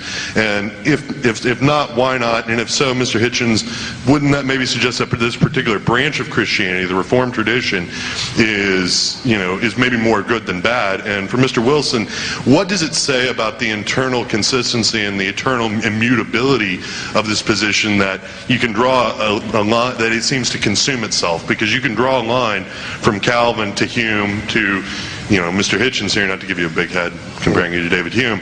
Now that was two questions. Let's deal with those quickly. There's other people waiting. Thank you. Do you want to go first? Go ahead. Well, you're right in guessing, as I think you have, that I am a Protestant atheist. As I think, well, you laugh. Actually, someone I know was pulled out of his car in Belfast, and that moment you don't want late in Belfast, a guy in a ski mask saying, "What religion are you?" And he said, "I'm an atheist." He said, there's a short pause. Are you a Protestant atheist or a Catholic atheist? You don't want that with a gun to your head. Anyway, well, some idiot reads your passport upside down. George Orwell in 1984 postulates, this is my Straussian reading, my close reading of the book. The book is about the struggle to possess an inner book, a secret book that's the property of an inner party. That's what it's about. And in doing so, to make people know that they're free. To show them the truth and let the truth make them free would perhaps be my phrasing. And there's no doubt at all in my mind from the reading of Orwell and Orwell's attitude towards Milton, Tyndale, the Cromwellian Revolution, the struggle to translate the Bible, Coverdale, Wycliffe, that he regarded Protestantism as the liberation of Europe from theocracy. And the particular thing was the struggle to have the Bible, understand it of the people, as it says in the 39 Articles, available to and in the vernacular, without the interposition of a priesthood, the inner party, and the stained glass and flummery and ritual of the telescreen and the Big Brother and all the rest of it. So that's one reason why that's such an imperishable book. And Orwell's favourite line is from John Milton. It comes from John Milton. It's just like this: by the known rules of ancient liberty. Very good assertive claim. Never mind, there was a time when there weren't kings, when there weren't priests, when there weren't popes and bishops, when people understood that they were free and untrammeled, and we want to get back to that time. So it's still a wonderful poetic and literary tradition. It has a very honourable part to play in European history, and yes, it is Christian in some ways, and it certainly is Protestant. Doug, do you want to? Yeah, I would just briefly say that I believe that medieval Catholicism was an improvement on the pagan world that went before, and I would say the Reformation was an improvement on the medieval world that went before. But as a pastor, I'm fond of telling people there's always a ditch on both sides of the road. And I do believe that the processes of secularization were oftentimes continued by people who took things, liberty of conscience, let's say, that the reformers came up with, and then absolutized it and drove into the right ditch. I do think that we needed to get free of some of the superstitious nonsense that had kept the Christendom captive, and I'm very grateful for the work of the reformers and what happened, but we need to police our own borders and be careful not to veer off in the right ditch simply because we used to be in the left ditch. Martin Luther compared the human race to a drunk who falls off the one side of the horse and the next time makes sure to fall off the other side to compensate. But that's not balance. Next question, please. I would like to ask Mr. Hitchens, it's on. Do you Speak right into the microphone. Do you allow for a power that might be greater than our own, perhaps a species beyond our understanding? Is that part of your possibilities in your writing? I'm not a biologist or a physicist. There's certainly power greater than ours, as you will find if you study the Big Bang. I think of the extraordinary energies and forces compared to which we're dust. I don't know of a superior species to the human race, but I do believe, and all the evidence is, that we are still evolving, and our brains are actually improving a bit, getting larger, getting more sophisticated. It's a millimetrically small process, but I have the evidence in my book, available at fine bookstores everywhere, for this being a real proposition. And in fact, one of the most arresting sentences I've ever read came from Sir Martin Ryle. In Britain, he's called the Astronomer Royal. He's the Queen's own appointment of the most distinguished astronomer. Martin Rees. Excuse me, Rees. Did I say Ryle? Martin Yes. Ryle is another one. Martin Rees says, it will not be us. It will not be us who watches as the sun goes out. As our star swells up into a red dwarf and dies, as extinction comes, there may be creatures on Earth watching, but they won't be human. They'll be post-human. They'll be smarter than us. They won't have quite as many of the stamps of our lowly origin as we bear. We hope their prefrontal lobes be a little bit bigger, the adrenaline gland perhaps a bit smaller, the wisdom teeth a little less obviously chimpanzee-like, and so forth. It can be hoped for. It's not just to be hoped for, it can be observed happening. Okay, and that's much more awe-inspiring to me than any encounter on the Jericho Road. Next question, please. Hi. Mr. Hitchens, one of the foundations of your arguments seem to be that God created us here sick already, created us sick and kind of watches us, and as you said, maybe even enjoys us getting tortured and other things. And I wanted to ask where you get the basis for that argument, and then also if we could maybe have someone on the panel say what the Bible says about what God originally has created us here as being. I'm sorry I didn't get the last few words, but I got the first. I did not say that it is that I know that the Creator could be laughing at our sufferings and enjoying them, but I can say that you couldn't prove that He didn't, because if you are postulating that everyone is made in the image of God, and that for some reason is the insistent claim of Christianity, how they know what God looks like by analogy from us has always seemed to me very mysterious, but that we are certainly made originally sinful is part of the Christian dogma. Is it not? So you're born in sin. It's yes. not. Originally sinful? No. You don't believe in Originally, original sin? Adam and Eve, you know. Well, yes, until Adam and Eve, of course, I was forgetting. Sinful since the talking snake episode, yeah. Now you but have not able to say, not able to be born innocent again. Owing, in other words, born in debt, born heavily in debt might be another way of putting it, and asked to pay it off, made to pay it off. That does seem to me to be, like most totalitarianism, not systematic, as we often say of tyranny, but precisely the contrary. Capricious, playful, unsystematic, ludic, toying with people. I don't like it. Okay, you can like it if you like. I don't. Jim? Well, I'd like to propose an alternative way of seeing that. What if God is a father? What if as a father He creates children? He knows that His children are going to have freedom because He's chosen them to have that freedom so they might be able to relate to Him. He knows that they're going to misuse that freedom. He knows that they're going to experience pain. He knows that they're going to go through great suffering. But He also hopes and knows and believes that they will experience times of great joy and privilege. And He, at the end of the day, wants a relationship with them. Wants them to have a relationship with Him, and creates them knowing they will have freedom, they will misuse that freedom, but at the end of the day the good will outweigh the evil because they will have an eternal relationship. That's how the Bible pictures God's relationship with us. Yeah. That's the kind of father and child relationship that Jesus taught us to pray, and that I think is a better way to see the evidence as it is before us. Okay, does this apply to other primate species as well, or only to us? Does He care about the sufferings of His other creation? And does He think they have to earn their passage this way? I just wonder, since you know what He wants, I so seldom meet anyone who can actually inform me of God's will, that I don't want to miss the chance. Well, while you've got me, we might not meet again anytime soon. Can you enlighten me on whether the sufferings of other primates and I'm delighted are part to share of the the same Bible plan? with you. If you're wanting to know what God thinks, I'm delighted to share the Bible with you, as any of us would be. Of course, again, as I said earlier, Christopher, none of us are claiming that we speak for God. We're claiming that we're telling you what God has himself said. Oh, that's the modest bit, I know. Excuse me? That's my favorite bit about Christianity, I think. I'm so modest, I'm so humble, but I can introduce you to God's will, and I can tell you what. And what a privilege that is. Yes, absolutely. What a remarkable And privilege. with what humility you offer it.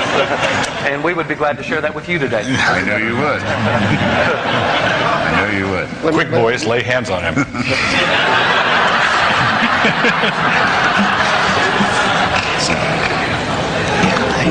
Next question. For Mr. Hitchens, you alluded to how the human species is 98,000, 100,000 years old, around there. I'll be interested to see where you get those numbers if you can. And you said that how it was kind of like for 98,000 years we were kind of running around into volcanoes and didn't know what to do, and then a couple thousand years ago God sent his son. The Bible seems to look at it differently in that since as we can both agree, I'm sure that Adam was the first man, that it's a joke, yeah. That since then that God has been pulling us to himself, that he has been redeeming us. He, with like the 10 Commandments, there was a covenant, and then we would break that covenant, and then there was covenant renewal. He would give us another chance, and then we would break it, and then he would give us another chance, and that's been kind of the cycle until he sent his actual son and gave us. That's why when Christ said that I give you grace upon grace, that the law was actually grace for all those years. He was showing us the way to himself. So to pose in a question, if God has indeed been calling us to himself the entire time, didn't just leave us to ourselves, how does that strike you? And for Mr. Strobel, is the Bible true as a rebuttal? You asked first where I get the figures about how long Homo sapiens has been on the planet. I've asked this to Richard Dawkins and to Dr. Francis Collins. They would say the minimum we can say there's been independent species of primate, Homo sapiens, us, is 100,000 years. Dawkins thinks it could be as high as 250,000. There isn't enough archaeological evidence. 200,000 seems reasonable. I take the low figure because I think I only need 98,000 years worth of paternal neglect, followed by human sacrifice in an illiterate part of the Middle East as the redemption, to show that there's something wrong with the plan, or so as some would put it, the design. And that, as with everything else you just said, he would have to be someone who was very playful, very capricious, very willing to allow long periods of total indifference. Very much like someone who probably is made in our image, in other words, and may not be an accident, just like us, just like we might be. It would be cruel, indifferent, incompetent, and with a warped sense of humor. By what standard? I can feel anthropomorphically related to this guy. I would like someone, one of the Christian gentlemen on the panel, to respond to Mr. Hitchens' repeated citing of 98,000 or 200,000 years. What is a Christian response to that argument that God was just sitting on his hands for? Well, I think one of the things we know from Scripture that the atonement was an event that went retroactively and in the back and in the future. How convenient. Well, yeah. Gee, it may be designed by God. It was something that, because we can see in the New Testament the references to people from the Old Testament who are redeemed. So we know that it acted retroactively. And so I think people who you're saying are completely lost in that for that period of time, if they indeed were, made in God's image, I don't know, various theories about when and how that happened, would have had an opportunity. I'd like to just throw something in briefly about that. And one of the things that struck me in recent years as I've gone on with Christ is that I'm learning more and more what I don't know. And I'm beginning to learn that there's mysteries that I won't have all the answers to on this side of life. I just won't. And that is probably one of those questions that I just don't know. But like Jim has said, faith is a relationship, and so I'm able to trust that person even though he hasn't provided grasping me with all of the data that I would like to have this side of eternity. Stan, if I could add something very quickly at that point. The Bible is a practical book. We live in a speculative worldview. You and I inherited a worldview from Plato and Aristotle where non-contradiction is the test for all truth, and we're fascinated by speculative questions. How long have we been on the planet? How long has Homo sapiens existed as a distinct species? How long ago did God create the world? When will the Lord come back, if you believe in the second coming? We're fascinated by such speculative questions, none of which would change our lives in the present tense today. The Bible's a practical book. It's written in Hebraic mindset, which is very interested, intensely interested in practical issues in the here and now. And so when we ask the Bible what happened to the dinosaurs and don't get a good answer, we can be frustrated that the Bible doesn't answer every speculative question we ask. But if you had the answer, that it was a meteor that landed in the Atlantic and created some kind of dust cloud that created an ice age and killed the dinosaurs, what would that do for us on this Saturday? If you ask the Bible practical questions as opposed to speculative questions, now you're asking what it intends to ask. It's like using a cookbook to repair a car or trying to play tennis with a football. That's just not what it's made for. Most of the criticisms over the years that I've been involved in Christian ministry that I've seen come against the faith are speculative questions asked of a practical book, such as, how old is the earth, or how old is human race, and why did the Lord wait until 2,000 years ago as we understand things? Back earlier, Christopher had said that it would be a wrong position to say, I don't believe something because I don't like it. And yet at this moment in time, that seems to me to be a position that's being taken. I don't like the fact that we would be here for 98,000 years, let's say, and yet the atonement would occur 2,000 years ago, and so I therefore don't believe it, because I don't like it. Oh, excuse me, that's not in being in denial at all. It's what I said was what you would have to believe. And I say I don't think under any form of persuasion I could be made to believe that. But why not? I don't like it because it's not nice. It happens not to be very nice. But that's not the ground of my objection. But why else don't you believe it? Except that you don't like it. I think it's in the highest degree improbable that that can be squared with the idea of the benevolent Father. But what you're doing is you're saying it's improbable because you point to a storyline of 98,000 years and 2,000 years and so forth. And what we're saying is that Christian theology is narratival. It's creation, fall, flood, the Messiah, and the eschaton. There's a last chapter. Yeah. And you can't be reading through the Lord of the Rings and be halfway through the two towers and say, you know, I've had it up here with Gollum, and throw the book against the wall. Actually, that's just what I did. I might have guessed that you did that. That's just what I thought. The hell with this? I have a question related to this timeline issue. You mentioned what will eventually happen to the Earth when the sun becomes a red giant and incinerates the planet, and there will be a very different sort of creature existing at that time than what we see today. Suppose that humankind continues to exist for another 98,000 years on this planet. In that case, it would mean that Christ came right in the very middle of human history rather than near the very end. Would that ameliorate your objection to any degree if Christ came right in the middle? Well, remember that we're talking about another species by then, according to Sir Martin Rees. But the middle, I suppose, better late than never. I'm still a bit... Look, I'm a bit worried about this retrospective baptism aspect, you see. I mean, that is part of your gentlemen's positions are... you gentlemen's positions are unfalsifiable. I can't, having made this point about the missing a minimum of 98,000 years, that's all right. It's been taken care of over the shoulder. How we know this? There's really no way you can prove that to me. I mean, I'm a Navy brat. I was brought up in Portsmouth, and there's a famous story about a young cadet being examined for his master's certificate, and I was told, have I got time for this? Well, I was just going to say, we have time for one more question, and we'd have your closing statements. Maybe I could probably skip the Matelot story. It's a good one, though. You can ask me at the bookstore. Just take it on faith. Maybe you'll come back. So one more question, and then we'll allow our panelists to sum up. Go ahead. Chris, we deeply admire you for your willingness to stand up here with the other minds on the stage and with an opposition view, and I think that's to be greatly admired. This question is specifically for you, and I believe you're probably familiar with this verse. In John chapter 14, verse 6, it says, Jesus says, I'm the way, the truth, and the life. No man comes to the Father but by me. And the evangelical view of this is that Christians, those who believe in Jesus Christ died for us, are going to heaven, and those who don't go to hell. What is your opinion of Christians who believe that statement, but don't try to evangelize to others?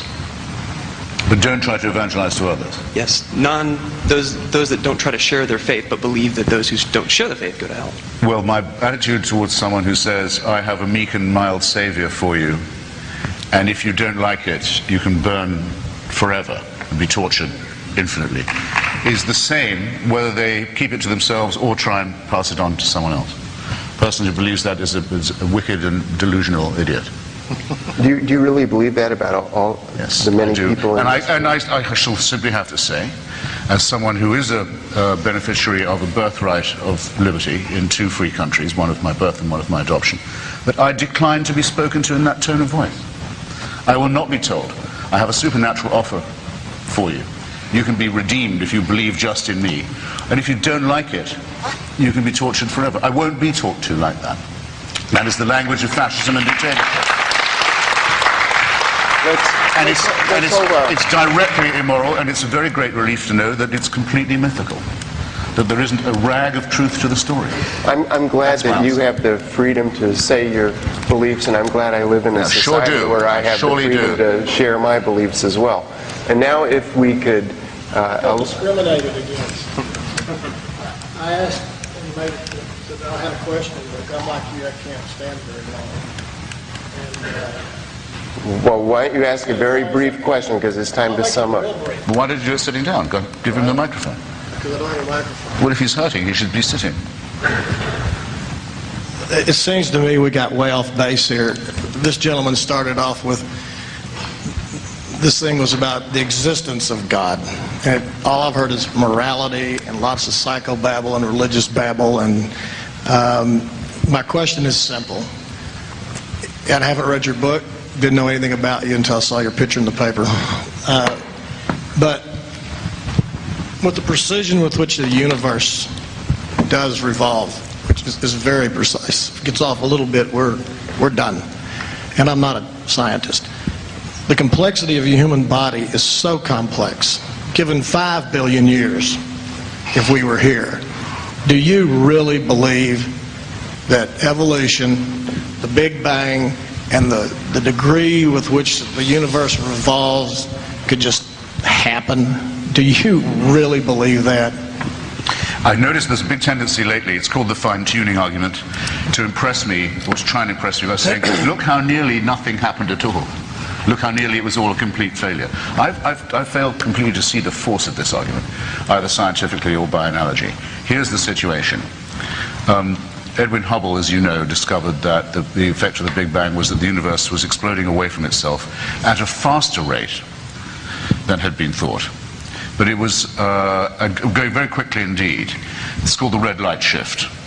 Most people thought that if only for Newtonian reasons that would go on, but the rate of expansion would slow. It just couldn't possibly keep going that fast. Lawrence Krauss and other very distinguished physicists have shown relatively recently the rate of expansion is going up. It's burning away from itself faster than it was before. So very, very soon you won't even be able to see from the red light shift what the evidence of the original Big Bang was. We were lucky to catch it while we could. It's going. And in the meantime, so a lot of wherever the something came from, there's a huge amount of nothingness headed our way at warp speed. And in the meantime, if you want a smaller example, just look at the night sky where you can now see the Andromeda Galaxy almost without a telescope, headed directly on collision course for ours. That's coming. Who knows which will happen first? A lot of nothingness, a lot of nothing, no, a lot of not. Well, look, where's, if all this, you've got all this somethingness, I'm going to have to tell my Navy story now. But wait, how does this, it's directly relevant now. You can tell that in your closing statement. How does this refute the fine-tuning argument, since the cosmological constant, which drives the acceleration of the expansion of the universe, has to be fine-tuned to 1 part out of 10 to the 120th power in order for us to exist? Then let's take an even smaller case. I mean, I was doing just the suburban one of the Andromeda Galaxy that's headed for us. Take our own just tiny little village, the solar system. Of all the other planets in the system, all of them are lifeless, except our own. Either because they're much too bloody hot, or much too bloody cold. And that's true of large tracts of our own planet as well, which are on a climatic knife edge, as we have good reason to know, and we're studying more and more, and threatens us with extinction relatively swiftly. And if we were to become extinct, all we would be doing, well, not all, but one of the things we'd be doing would be joining the 98.9% of all species ever created on Earth that have already become extinct, as we very nearly did in our very early days in Africa. So some design, and some tuning. It's basically an extinction racket, a huge lottery in which most people and most things lose, and in which we are fated and slated to do so. So, since you're, it seems to me that simply expressing continual thanks and gratitude for this, and retrospectively conferring baptism on the people who died before they knew that we were all going to go extinct, is nullity defined. Okay. Thank you all for your questions. I'm sorry we didn't have more time for more. Now it's time for our closing statements. We're running a little bit behind, so I'd ask each of you to take 3 minutes to sum up for us and leave us with something to chew on. We'll start this time in this order. We'll start with Jim and work our way down that way. So go ahead. Thank you. Thank you, Stan, and thank you, each of you, for joining our conversation today. I am especially grateful for Lee. He and I have been friends for years, and I'm so grateful for his work and ministry. And I have watched Dr. Wilson and Dr. Craig with great gratitude and have profited from what they have done. I have enjoyed immensely my reading of Christopher Hitchens prior to his writings on religion, and have found him today to be exactly what I expected. I expected him to have humor. I expected him to be insightful and bright and brilliant, and it has been an honor to do this with you, Christopher. Thank you. And you're very good. Thank you. Well. 3 points I would make by way of closing that seem to me to be part of the issue that has been discussed for 2 hours as we have looked at the reality and the relevance of the God of Christianity. First has to do with the uniqueness of the atonement. It continues to bother so many people that Christianity would claim that Jesus is uniquely the way to God and that his death 2,000 years ago is uniquely our hope. My mother suffered from colon cancer a number of years ago. There was one particular chemotherapy that saved her life. We were not frustrated that we didn't have 29 options. We were grateful for the one chemotherapy that was effective in combating the disease that would otherwise have killed her. Jesus is the only person ever to have died on the cross to pay for our sin, the only person ever to take our place. That offer is available to all of the human race. It's not a problem to have only one key as long as that key opens the lock. It's not a problem to have only one road as long as it leads all the way home. The uniqueness of the atonement is that God loves us and has made possible his love for us through Christ. A second point I would want to make returns to the distinction between Christianity and religion. Again and again today for these 2 hours we have discussed the problems and struggles of world religions, and I continue to want to say Christianity is not religion, it is relationship. And to condemn Christianity because of the excesses of other religions is simply patently unfair to the Christian faith. My last point that I would make would be, and I was fascinated to hear this before, that Christopher had said that he did not understand really what it could be that would persuade him against his atheism or away from his atheism. Antony Flew years ago made an argument against Christianity that it was not falsifiable, that in fact no argument could count against Christianity, which made it meaningless speech. Antony Flew has since become a theist, which is a fascinating step that we all hope Christopher will take as well. In the course of the conversation, I would want to make the point out of 1 Corinthians 15, and it returns to Christopher's original opening statement. If someone could in fact prove to us that they had in their possession the corpse of Jesus Christ, Christianity would be false. The Bible says that if Christ be not raised from the dead, we are of all men most to be pitied. I believe atheism is non-falsifiable. Christianity is falsifiable relative to resurrection. It is demonstrated by the reality of the resurrection. My last point would have to do with, again, the meaning and the significance of this personal relationship. Yesterday I was part of a service, a memorial service, for a 98-year-old member of our church who had lived a remarkable and distinguished life. From there, my wife and I went to the hospital where we waited for one of my dearest friends in the world to come and tell us that his wife had completed the childbirth process for a baby who was 19 weeks old and would not survive. And when he came to tell us that their child, Charlie, had been born at 2:17 yesterday, and we could go back and we could see him and we could be with them, and now we're planning a memorial service in a few days. I can tell you that if that father and mother were here today, they would tell you that their faith in Jesus Christ is the only hope they have, and the ultimate hope they have, and the meaning that they find in such a chaotic and fallen world as this. And I am so grateful they have that hope, and I would want to offer that hope to all who are willing to consider the claims of Christ today. Thank you. Lee? I have to say I share this gentleman's frustration a bit because, and I share it not only in terms of today's discussion, but also in terms of reading books by Christopher, or his book God Is Not Great, and some other books by some militant atheists recently, that we just kind of refuse to deal with the kind of affirmative arguments for the existence of God. We refuse to wrestle with those, refuse to respond to those, and instead kind of, it reminds me of a court of law. The trial lawyers will say, if you got the law on your side, then argue that. If you've got the facts on your side, argue that. Otherwise, argue the opposite. Well, he doesn't have the facts on his side in terms of the evidence that points toward the existence of God. And so we kind of have focused a lot on various permutations of the pain and suffering issue in various ways, for which there is a theistic and a Christian response that's been articulated, and I think makes sense. So, I would encourage some further discussion at some point about these arguments that stand unrefuted. I mean, the fact that they, Christopher said a minute ago, he said there's not a rag of truth to Christianity. Well, that's a statement, an opinion. That's not an argument. That's not evidence that points to something. And, I would challenge anybody to transcribe his response to the fine-tuning thing and read it on paper and see if that makes one shred of sense.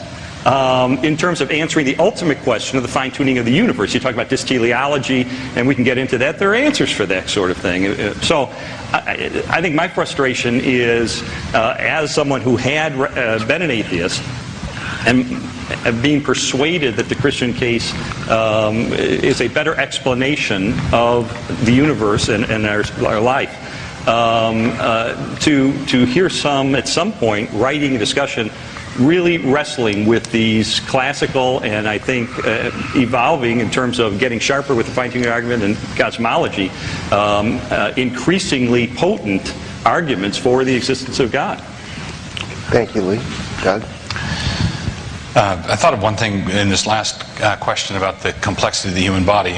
If you want to be an unbeliever, you can always spin it that way. My brother-in-law had a professor in medical school who was an atheist and unbeliever, and his reason for atheism was, he said, the liver is so complicated God couldn't make one. And when you look at the human cell and you look at the complexities of the world around us, and there's much more going on. There's much more of a prima facie case for a designer than I think the militant atheists want to let on. The center of my closing remarks, I'd like to address, speaking for wicked, delusional idiots everywhere.